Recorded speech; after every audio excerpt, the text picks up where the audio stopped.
Tuesday, June 4th, 2024. The time is 7 o'clock. I'm Second Ward Alderman and Mayor Pro Tem Scott Nauman, and I will be presiding over tonight's council meeting as Mayor Gallagher is out of town. With that, Michelle, will you please call the roll? Adamson. Here. Brown. Here. Jaeger. Here. Nauman. Here. Sexer. Here. Baden. Here. Felczynski. Here. Thank you very much. Now, if everyone will remove any hats or headdresses you may have and join me in the Pledge of Allegiance, followed by an invocation given by Bettendorf Police Chaplain and Pastor of Hope Baptist Church, Pastor Mark Cannon, who's filling in for Pastor Sierra, who cannot be here tonight. I pledge allegiance to the flag of the United States of America and to the republic for which it stands, one nation, under God, indivisible, with liberty and justice for all. Pastor Mark. All right, let's bow our heads. Father, we thank you for the privilege to be here tonight. I thank you for these men and women who serve here as elected officials. And Lord, as I recall that we're in the midst of an election, even today with primaries. And I pray, Father, most of all, that those who hold these office would understand their need for your guidance. Give them wisdom. I pray you'd bless in the course of the events tonight, and that you would bless this city. Lord, be with our mayor who's away and these others that are away. I pray you keep them safe in their travels. And I pray your hand on the meeting tonight. And I pray these things in thy name. Amen. Amen. Thank you, Pastor Mark. So we do have one proclamation to issue this evening. It's for Flowers on the River Day, requested by the Elephant Club and Family Resources. And for that, I'll welcome a few members of the Elephant Club: Chris Spencer, Glenn Benji, Dick Spencer, and Judge McAlay, I think, is here. So please join me up for the front for the issuance of this proclamation. Pat Beverly as well. Missed that. Did you say Matt Beverly? Matt Beverly. I would just listen. Matt Beverly. Matt Beverly. Family Resources. Government is so hard. Thank you, gentlemen. Welcome. Thank you so much. Thank you very much. Probably Matt Beverly. No, I'm not. Judge Patrick McAlay. yeah, I'm Matt. yeah. See, name tags. on the Yes, yes. All right, I do have a proclamation from the office of the mayor. Whereas 1 in every 4 women will experience domestic violence during her lifetime, and approximately 15.5 million children are exposed to domestic violence every year. And whereas domestic violence is not confined to any group or groups of people, but crosses all economic, racial, gender, educational, religious, and societal barriers. It's widespread and it's devastating to society as a whole, particularly to women and children. And whereas the crime of domestic violence violates an individual's privacy, dignity, security, and humanity due to the systemic use of physical, emotional, sexual, psychological, and economic control and or abuse. And whereas victims should have help to find the compassion, comfort, and healing they need, to have access to medical and legal services, counseling, transitional housing, and other supportive services so they can escape the cycle of abuse. We encourage domestic violence victims and their families to seek assistance from appropriate victim services, organizations, and National Domestic Violence Hotline. And whereas local programs, state coalitions, national organizations, and other agencies nationwide are committed to increasing public awareness of domestic violence and its prevalence and eliminating it through prevention and education. Now, therefore, I, Scott Nauman, Mayor Pro Tem of the City of Bettendorf, Iowa, do hereby proclaim the 6th day of June, 2024, as Flowers on the River Day in the community of Bettendorf, and invite everyone to Bettendorf's Jetty Park on June 6th at 5:30 p.m. to attend Flowers on the River, sponsored by the Elephant Club and Family Resources Engaging Males Program, in remembrance of those who have lost their lives to domestic violence. In witness thereof, Scott Nauman. Here. Thank you. Thank you very much. Thank you. My pleasure. Say a few words, please. I will. I want to say thank you very much to the council and everyone else here. Flowers on the River is an annual event. This will be our 12th year doing this. And I tell you, if you haven't had the opportunity to come see it. It is a 1 hour event, but it will be one of the most powerful hours you'll spend this year, because as we read those names of victims that we've lost locally at the hands of domestic violence, we place that flower in the river, and it's very impactful. So once again, I thank you. It is, again, I remind you, Thursday, 5:30, right at the Jetty Park over here, and we'd absolutely love to see you all. Thank you very much.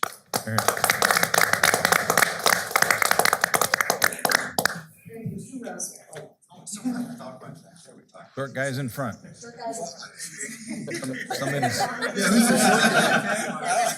You guys come out front here. Yeah, this is short. Yeah. There is no short. Yeah, that'd be great. I'll do some. That looks good. I can see you all. One more. And Thank you so much. Guys, I've been on that riverfront with you many times. It's been both coasts, and I just can't thank you enough for that work. It's like you said, you hit the nail on the head. It's an incredibly powerful ceremony, and thank you guys. We're sorry that we need it. We're grateful that you have it. Absolutely. Thank you very much.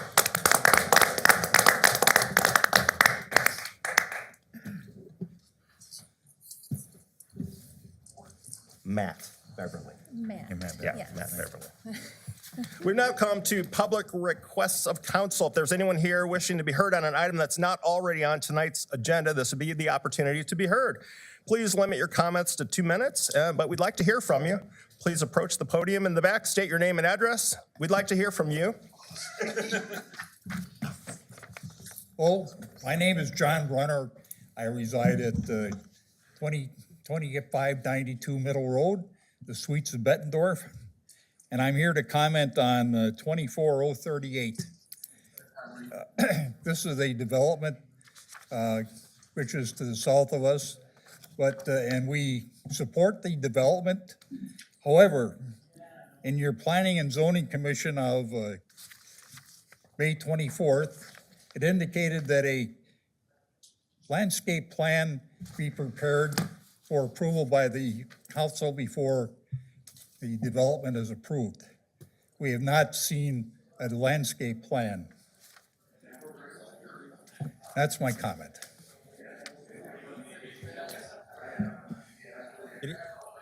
Thank you, sir. Is there anyone else that would like to address that? Address the council at this time? Is there anyone else who'd like to address the council? All right, seeing no one, we can then go ahead and close the public hearing, or the public request, I'm sorry. Mark, do you want to chime in on that item? Do we have? Yep, thank you.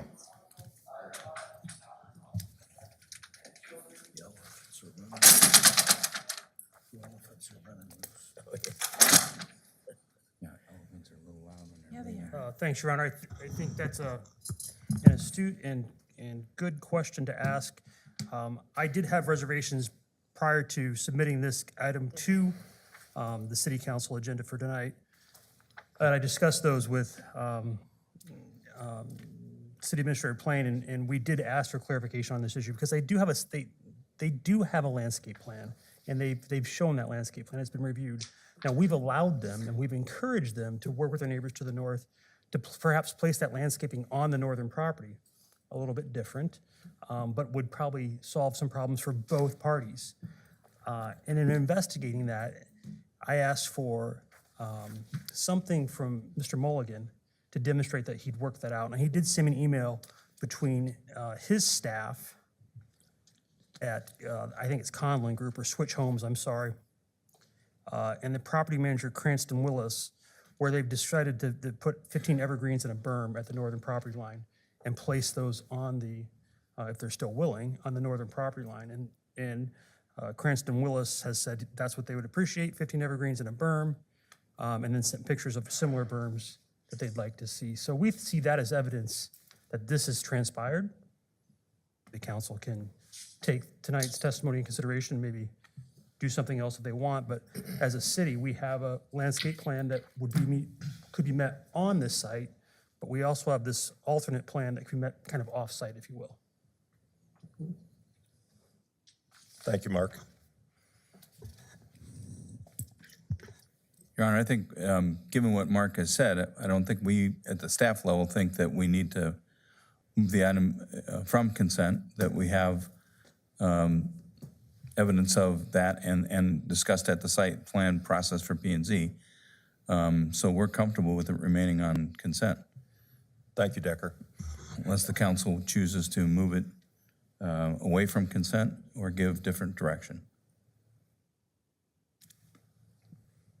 Jerry? Thank you, Your Honor.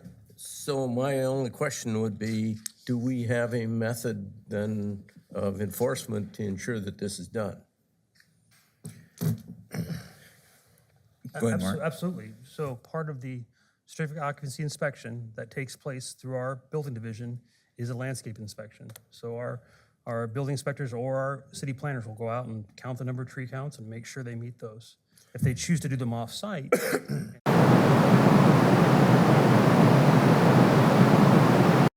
for evidence of that agreement, we were sent an email that shows that the representative of the Suites of Bettendorf, or Vintage, has requested 15 evergreens and a berm. Seems to me that they've met their ability to resolve that issue. But if we're not sure, if we don't like that, we can always press the pause button, but I feel confident that we've got what we want here. Jim? Councilmember Jager? Thank you, Your Honor. Just so that I understand the process this evening, if we leave this on consent, then it will be approved with the landscape plan that has been submitted by the developer. It's my understanding staff has the authority to allow minor changes to a site plan. I assume that the landscaping plan is a component part of the site plan, and that therefore staff, if the two property owners have the ability to work it out, can work it out without it having to come back to the council or without having the council make any further modifications other than approving the item tonight. Would that be a fair summary? Mr. Jager, from my perspective, that is correct. This is a site plan that we believe meets city code, that is compliant with city code. Minor revisions to a site plan, which are 10% under our code, are allowed to be done at the staff level. So we think that if there are still discussions taking place between the neighbors and the applicant, that could be done at the staff level. It seems like everybody's working together here. I think the critical thing is that we have a site plan that does appear to be compliant and congruent with our code. Thank you, Your Honor. Thank you, Mr. City Attorney. So it's my understanding we've closed the public hearing, that there was no one else interested in addressing on an item that's not on the agenda. So let's go ahead and move on to our first item of business, which is a public hearing regarding the Devil's Glen Road widening project from Forest Grove to Crow Lake Drive. Mr. Schmidt, would you please give us an update on this resolution? Thank you, Your Honor. This is an important infrastructure project for the north and the northeast part of town that's continually growing. Devil's Glen currently is a two-lane road now. We are going to be breaking it up into phases due to the size of the project. So this first phase is reconstructing Forest Grove Drive all the way down to Crow Lake Drive, increasing it to 4 lanes. If you recall, when we did a presentation a few council cycles ago, we are going to be adding the additional turn lane that is going into the development at the southwest corner of Devil's Glen and Forest Grove. And then we will be reimbursed from the developer for putting in that turn lane. The reason why we did that is that we just didn't want to have that road closed for a period of time for the construction of Forest Grove, for the reconstruction of Devil's Glen Road, and then have that developer come back in and then have to cut in a turn lane and then restrict that traffic. So that was the agreements in place, and we're asking you for your approval this evening to move this project forward. Thank you, Brian. Does council have any questions for staff? Mr. Adamson? Thank you, Your Honor. Brian, did you say the southwest corner? Yes, that's where the development is. Right. Aren't we gonna do a turn lane that's the south? We are, there's 2 turn lanes, yes. Yeah, there okay. is- Yes, South, going east. that is correct. Okay, thank you, Your Honor. Yep. Others? All right, with that, Michelle, do we publish notice of the public hearing? Yes, we did, Your Honor, and I do have affidavit of publication. Do we get any written correspondence with regard to the same? No, we did not. All right, let's go ahead and open this public hearing with regard to the Devil's Glen Road Widening Project. Anyone here that wishes to be heard on this item?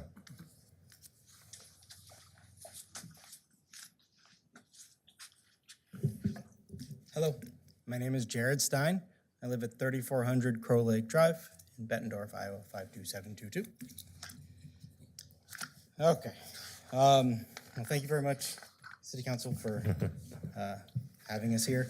I just want to share a couple things. I live in the neighborhood, Crow Lake Drive, so that would be south of Forest Grove.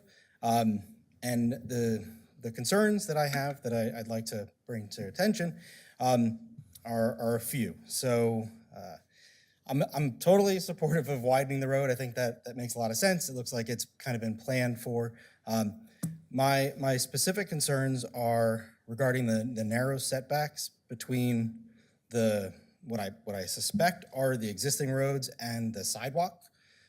So essentially, if you expand, obviously the road is going to get closer to the sidewalk.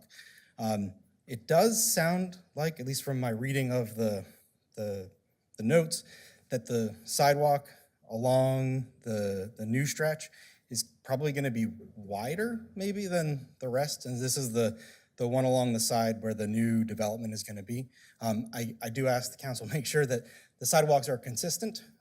Obviously, need to be able to make use of them in a manageable fashion. And my big concern is that as the road is going to get wider, obviously the road is going to be closer to the sidewalks.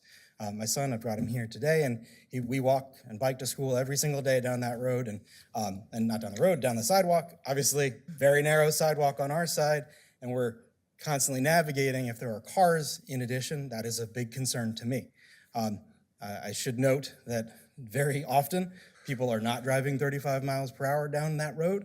I suspect it's been mentioned before. I've seen the little speed limit signs out there before. With obviously having four lanes with very little divider between the two, it's going to be a difficult situation. I have a couple more topics, and it should be quick. So when you're turning left out of the subdivisions, that's both Crow Lake and the other one, I forget which one it's called, but the left turn already is challenging. I suspect adding more lanes to that would make it even more challenging to make that turn safely.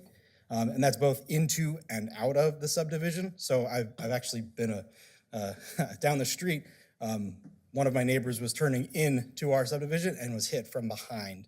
So having those extra lanes without having the safe place to turn is going to be a concern that I have just from turning in and out of the neighborhoods. I suspect, and it was mentioned, that this is going to continue further down south until we hit 53rd, where at 53rd it does turn into a 4-lane road. The concern that I have is as we approach the new crosswalk where the stop sign went up, having 2 lanes on either side is going to make that crosswalk a little bit more treacherous of a divide, because even today, sometimes the cars don't necessarily know whose turn it is. With the addition of a second lane, it's going to become a little bit more difficult. So it didn't sound like there was a plan for a light, but that would be a concern that I'd like the council to make sure they address.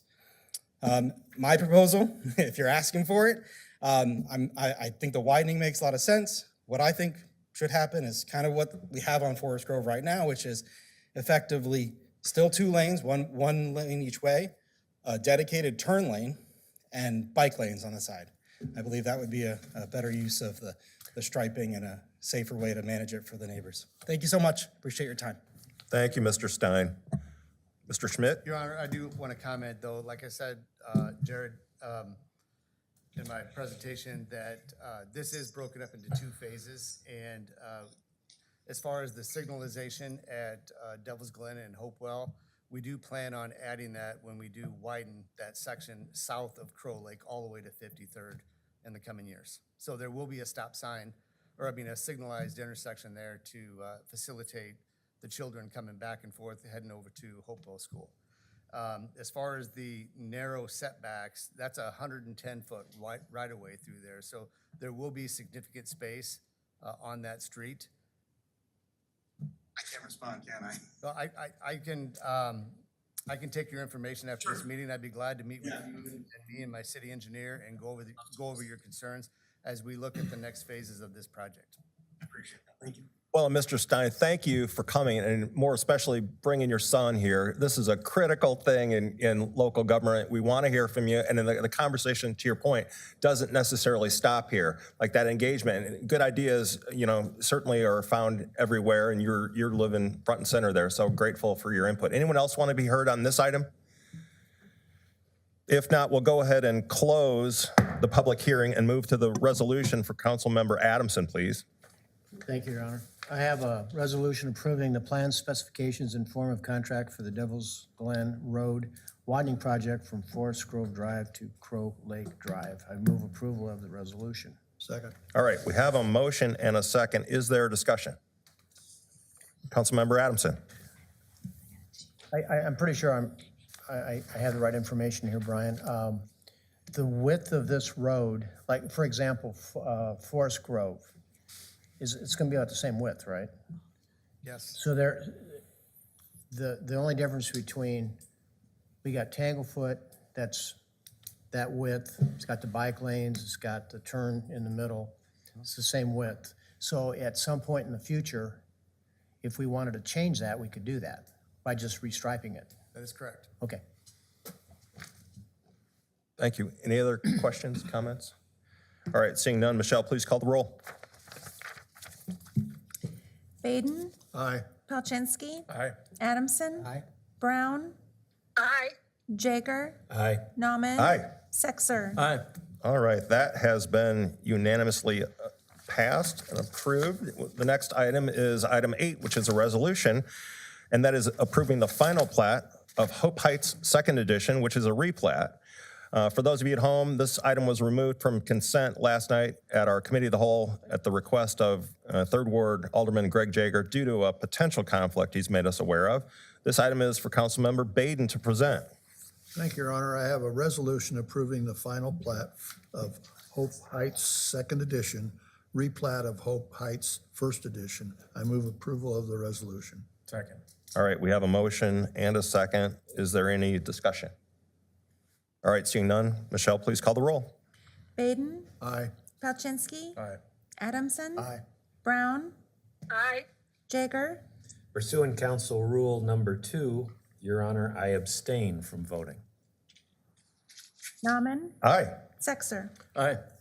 All right, thank you all. That final plat of Hope Heights Second Edition is passed 6-0 and is hereby approved. The last item on our agenda is tonight's consent agenda. All items on tonight's consent agenda need to be approved. I'd like to entertain a motion on the consent agenda. So moved. Second. We have a motion and a couple of seconds. He can be second. He can be first second. Just put Greg down. Any particular item on the consent anyone would like to discuss? All right, seeing none, Michelle, please call the roll.